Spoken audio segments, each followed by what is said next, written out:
Hello everyone, welcome back to another extended dialogue lesson around the common topic of pets and animals. The IELTS speaking student uses some fantastic language in the demo speaking video. You can also follow the transcript to enhance your understanding. Before we move on, I'd like to share with you a few common questions around this topic of pets and animals.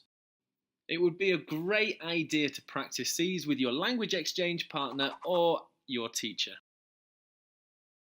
Okay, let's take a look. What kind of animals do people keep in their homes?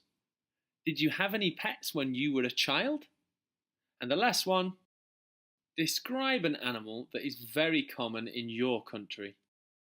Even though these exact questions might not appear on the day of your test, it's good to practice a range of topics.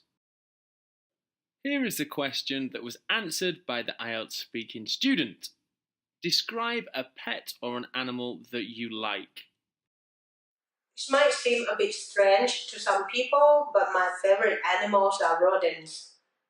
Some people don't care much about them, but I definitely do. Rats are surprisingly intelligent regardless of their size.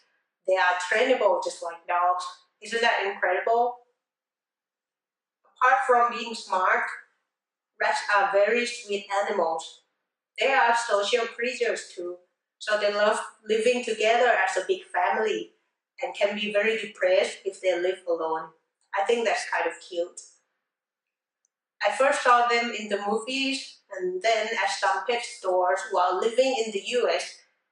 Then when I moved back here in Bangkok, I saw them in pet stores here too. Again, some people would be surprised to hear that rodents make wonderful pets too. I had two of them in the past and they were actually the sweetest things imaginable. A lot of people have them as pets and train them to do tricks just like dogs. The best part is that they are tiny, right? So you can just take them anywhere with you, like a travel companion and pet rolled into one. I'm not so sure they get free flight tickets though. A really expressive and interesting answer with a lot of good features that would definitely score highly in the IELTS speaking test. Let's take a look at some things that worked really nicely. The student is really expressive, which makes the answer a lot more interesting to listen to. She questioned the examiner with the phrase, "Isn't that incredible?" which shows a lot of confidence in her speaking. Throughout the video, the student uses some pretty high-level vocabulary, which will score extra points.